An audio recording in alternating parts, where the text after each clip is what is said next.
repeat for the recording. Today we're actually stealing the concept from lesson 6, but it goes along with lesson 4. Lesson 4, all the centers of our ellipse were at the origin. Now they're going to be moved around on the coordinate plane, so we're calling this translating the ellipse. And so we have two equations. One on the left here, because the bigger number A is bigger than B, remember. A is underneath the x-axis. That means this one is going to be horizontal. And in this one, because A is underneath the y variable, this is going to be vertical.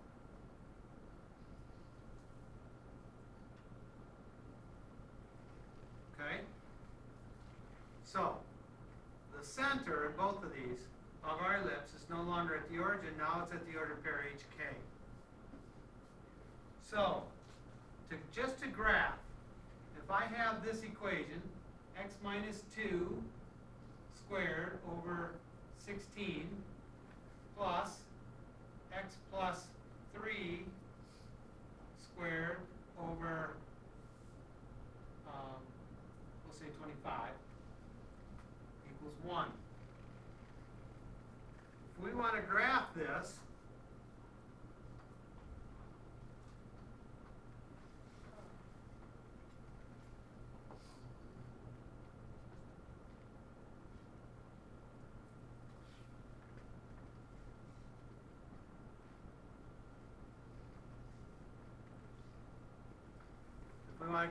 we have to find the center.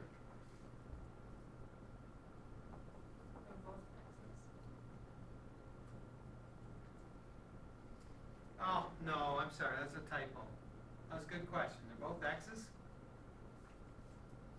That's a mental typo. Sorry, not y. Okay? So I have to find the center. So, Angel, I haven't picked on you yet this year. What's the h value of the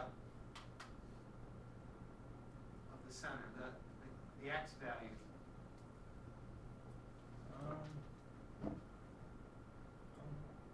look at your equation model. Where's the h at? Okay. What represents negative 2? Okay, so you think it's a negative 2? Okay, Alyssa, do you agree? I think it's 2. Okay.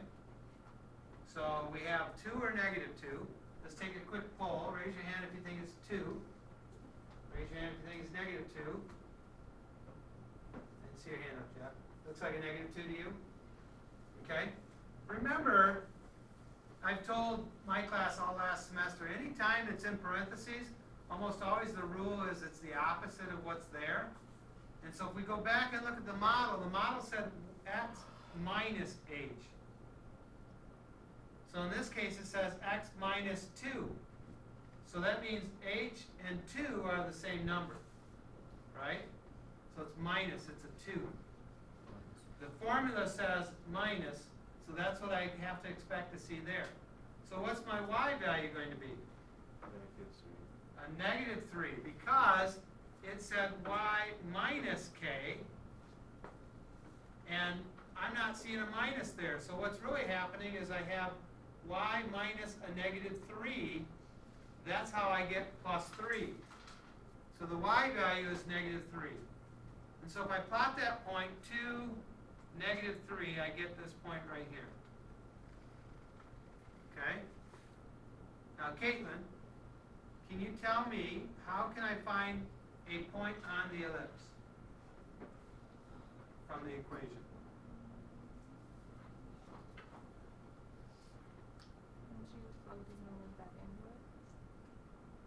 So you just want to pick a number and plug it in? No, the center. No. If I put these numbers in, I get 0 over 16 plus 0 over 25 equals 1. That doesn't work. Right? Because if I put those numbers back in here, they're just going to cancel each other out. They're not an ordered pair that's on the graph. They're the ordered pair that represents the center of the graph. Okay? Yeah. I'm sorry, I couldn't hear you. I'm hearing different voices. Didn't you want to take the square root? You mean I want to square these? No. This I was just writing down to help them. These here I just wrote down to help them see where these came from. Okay? They really aren't part of this problem anymore. Why don't you use a 16 and 25? Exactly. How do I use the 16 and 25? Square root of? 16. Is that what you're trying to say? Yeah. Okay, I misunderstood. So you're saying square root of 16. What is the square root of 16 represent? I know it's 4, but what's it represent? B. And since it's under the x, that means what? This is It's cold vertex. It's Oh, on these side. it's the length, the distance from the center to the co-vertices, since this is smaller than that one. So, and it's under the x, so left and right I have to go 1, 2, 3, 4. And 1, 2, 3, 4. Okay? B represents the distance from the center to the co-vertex. The distance. Now, we thought of it as an ordered pair, or we thought of it as, an ordered pair when we were centered at the origin, but when we're not centered at the origin, we can't. This ordered pair isn't 4, 0, it's 6, 0. And this one isn't 4, 0, it's negative 2, 0. Both of these points are four units away from the center. Okay? Now, how do I find the other 2 points, the vertices? Square root 25. I square root 25, which represents the what? 5. A. The A, which is the distance from the center to the vertex. So 1, 2, 3, 4, 5. 1, 2, 3, 4, 5. So there's my ellipse. There's not a big elongation in it. So we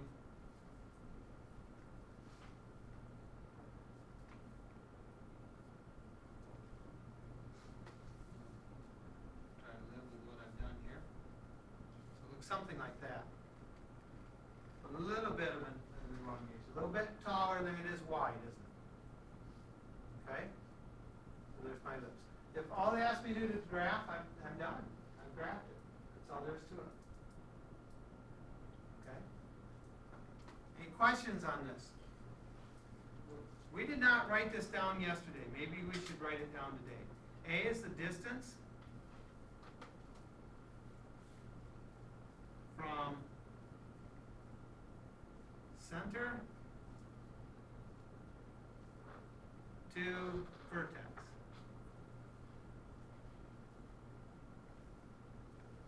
B is distance from center to co-vertex.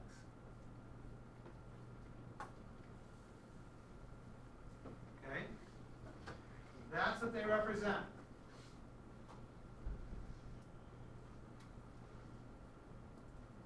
We talked about them, we used them, we looked at them, but we didn't write that down, so maybe we didn't fully make that connection. Okay? Any questions on that? I know. Yeah. On your graph, where you say it's -2, 0, is that just from where it starts at the negative? No, it's because I wrote the wrong number down. It's not 0, it's -3, right? Yeah. Okay. I was getting Did confused. your head me dear, Mr. I know, that's 2 days in a row I've done something dumb like that. I wasn't sure if you were starting at the negative. No. I was focusing on the x part and how it's not just 4 and -4. And I was totally oblivious to the fact that we had a translation down 3 units also. Okay? Sorry about that. All right. Now, I don't see other mistakes on there. Do we have any questions on what we've done so far? All right, let me, we missed a little bit. We finally have the right equation written down. And we want this to look like this, and there's a lot of things missing. So, let me just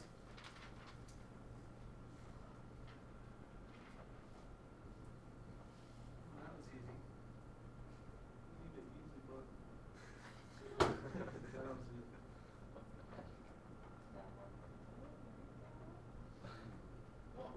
Ooh, JK.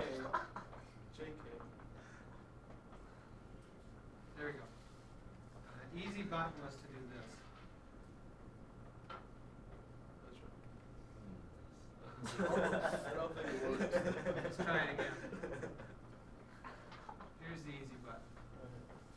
It turns the sun. There you go. All right, now, let's go back up here.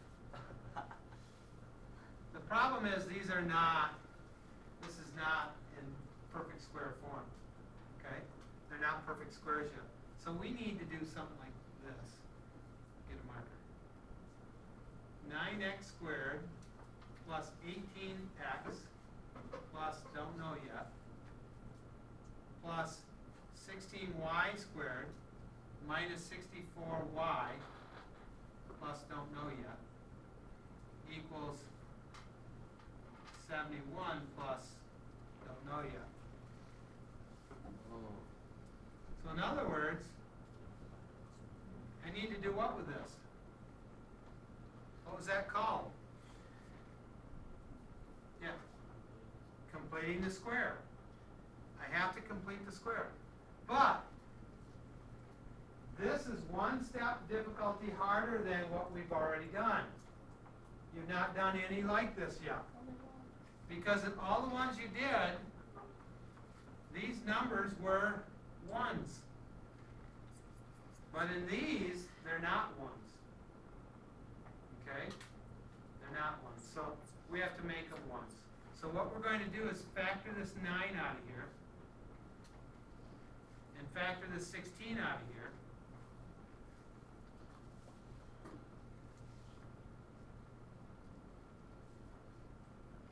Okay?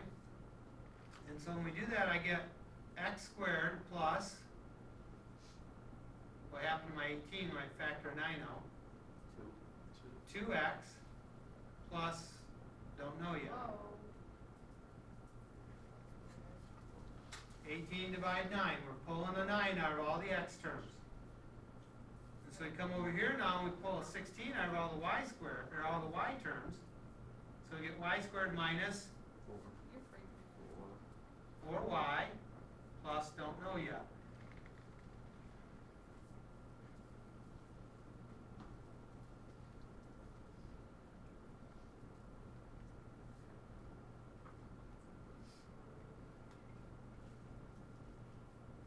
Okay?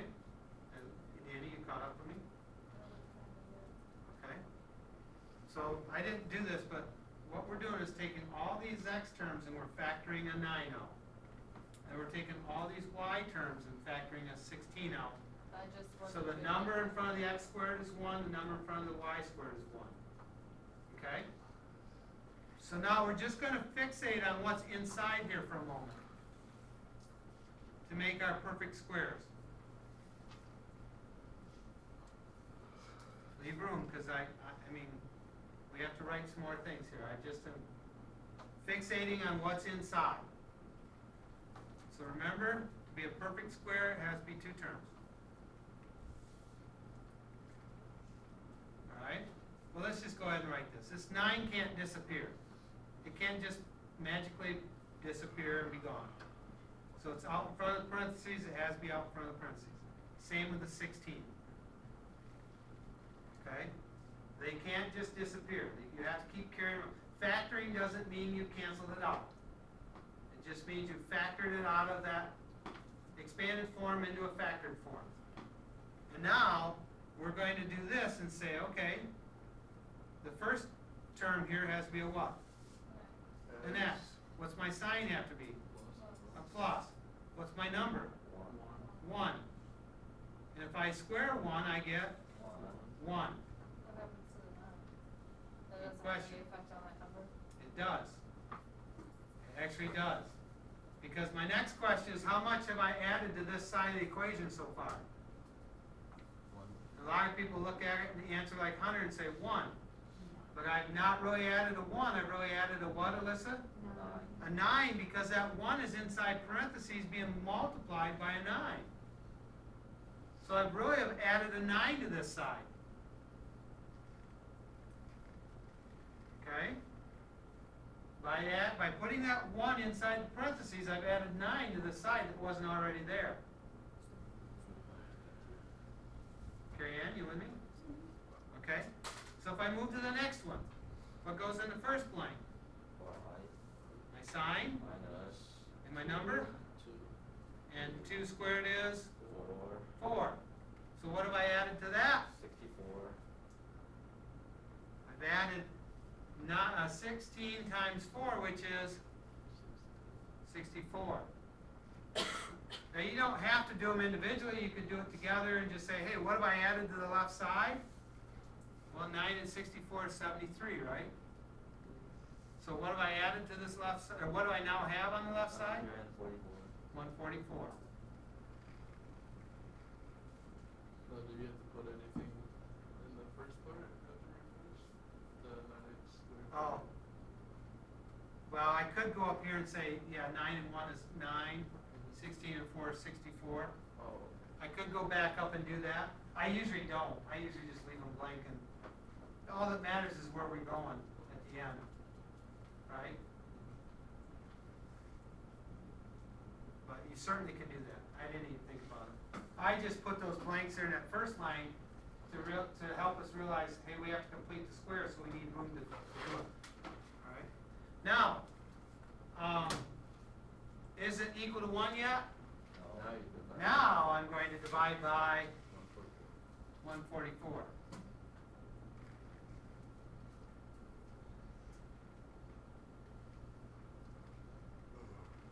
And so 9 goes into 144 16 times.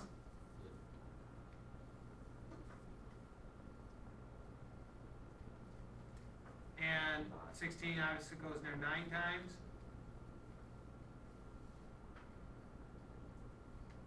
Equal to 1.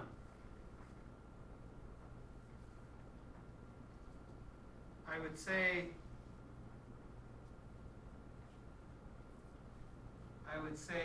we probably don't have to graph that, but the fact is we've only graphed 1, so I think we should graph this. Does this model look, or does that example look like this model now? Yes. Yeah. Now, I didn't know when I wrote this down, and by looking at it at quick glance, I did not try to figure out in my head if it was going to be a squared here or a squared over there. So I just wrote this model down to say, hey, that's what it's got to look like. We got lucky in the fact that I put the a squared under the right variable. Okay? We could have looked at this and got a 9 here and a 16 there and realized, well, this isn't quite the right model. We should have the a's and b's switched around. Okay? So, let's go graph.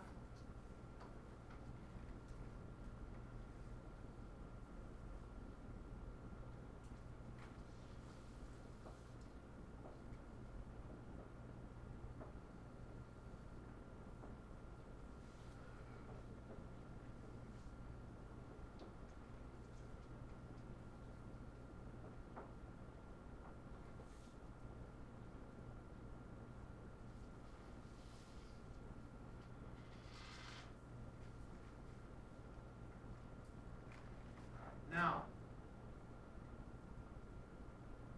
let's try to graph it. Where's my center at?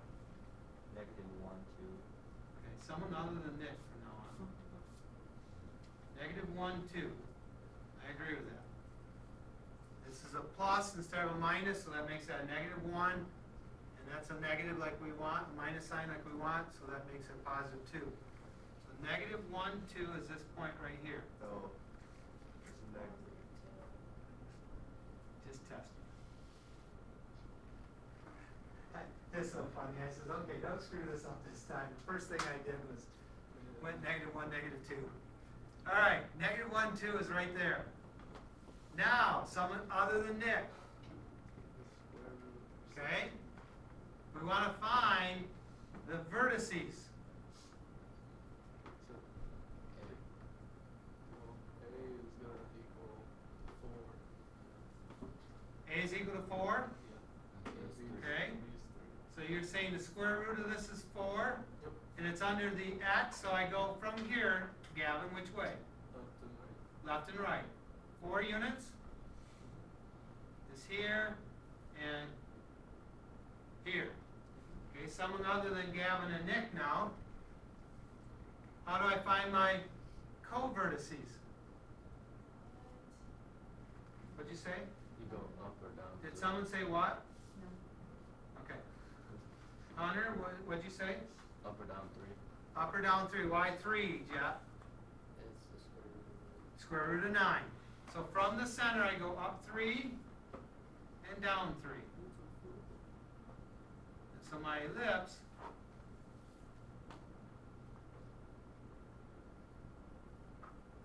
looks something like that.